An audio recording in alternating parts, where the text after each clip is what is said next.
નમસ્કાર મિત્રો, આજે આપણે ગીગ ઇકોનોમી વિશે વાત કરીશું. વર્તમાન સમયમાં ભારતના પ્રખ્યાત ધ હિન્દુ અખબારમાં સમાચાર પત્રમાં centre to hold session on right of gig workers એવા સમાચાર આવ્યા હતા અને કેન્દ્ર સરકારે ગીગ ઇકોનોમી સાથે સંકળાયેલા શ્રમિકોના અધિકારો, તેમના પ્રશિક્ષણ માટે અને ગીગ ઇકોનોમીમાં જે શ્રમિકો જોડાય છે એના કાયદાઓ માટે એક ખાસ વિશેષ સત્ર બોલાવવામાં આવ્યું હતું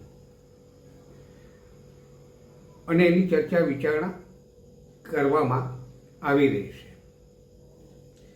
તો મિત્રો, આ ગીગ ઇકોનોમી શું છે એનો સામાન્ય ખ્યાલ આપણે જણાવી દઉં.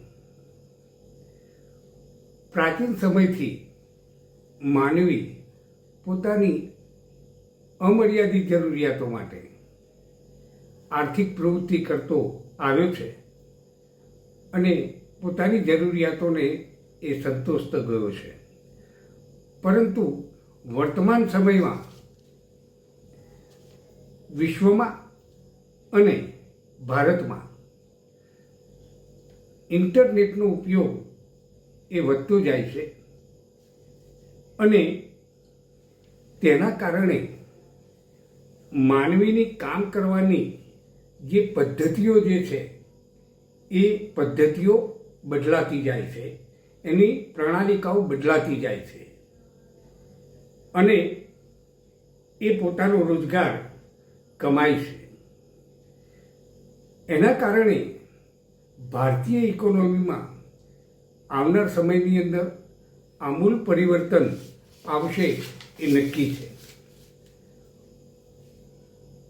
અર્થશાસ્ત્રમાં ઉત્પાદનના મુખ્યત્વે 4 સાધનો છે: જમીન, મૂડી, શ્રમ અને નિયોજક. પરંતુ વર્તમાન સમયમાં ટેકનોલોજી એક મહત્વનું સાધન બની ગયું છે. છેલ્લા 1 દશકામાં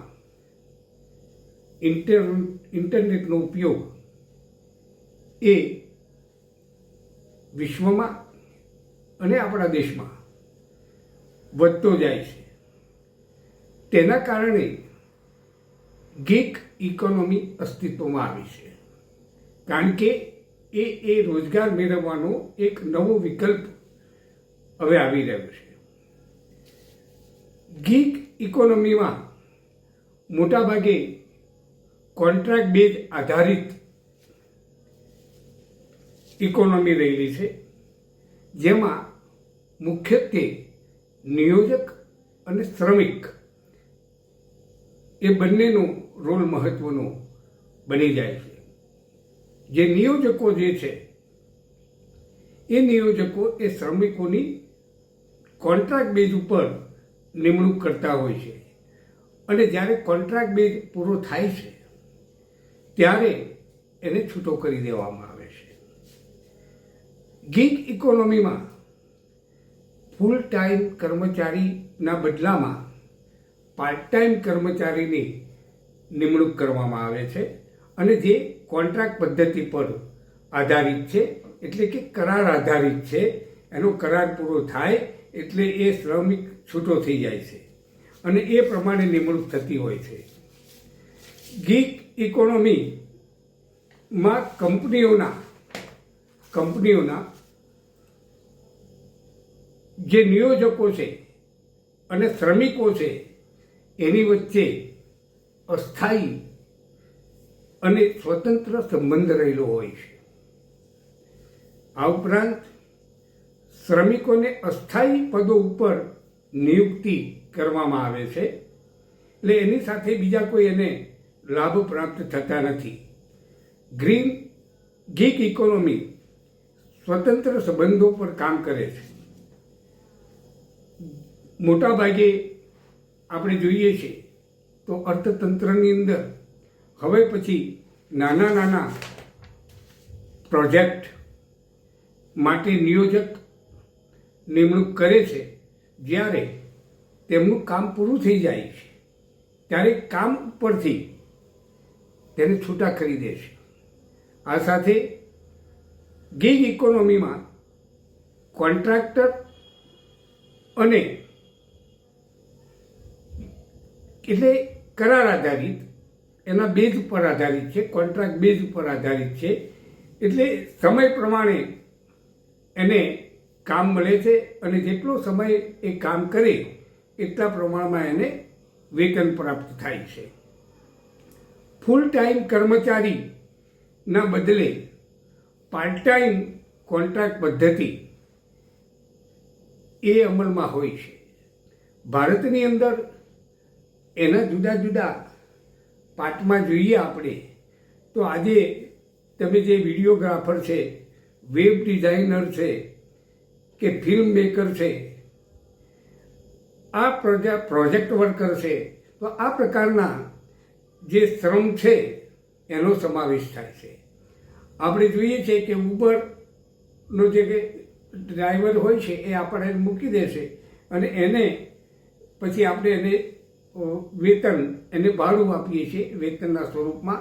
તો સ્વાભાવિક છે કે ટોટલ ઇકોનોમી જે છે એ ગીગ ઇકોનોમી જેને આપણે કહીએ છીએ પહેલાં જેવું હવે નથી, પરંતુ વર્તમાન સમયની અંદર આ પ્રકારની ગીગ ઇકોનોમી અસ્તિત્વમાં આવશે તો આવનાર એ અસરો કેવી હશે એ અંગેની ચર્ચા આપણે નેક્સ્ટ કરીશું.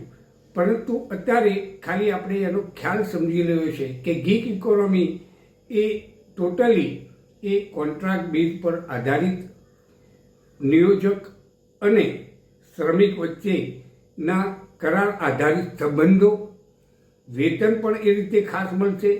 એટલે આ પ્રકારની ઇકોનોમી હવે પછી ભારતની અંદર પણ અસ્તિત્વમાં આવી છે અને આ બધી જ બાબતો જે છે એ તમે જુઓ તો એ ઔદ્યોગિક ક્ષેત્ર હોય કે ખેતી ક્ષેત્ર હોય કે સેવા ક્ષેત્ર હોય, તે તમામ ક્ષેત્રોની અંદર આ પ્રકારની ઇકોનોમી હવે આવી રહી છે. તો એનો પ્રાથમિક ખ્યાલ મેં આજે તમને આપ્યો છે. આવનાર સમયની અંદર આપણે એના વિશે વધારે ચર્ચા કરીશું. અસ્તુ. જય હિન્દ, જય ભારત.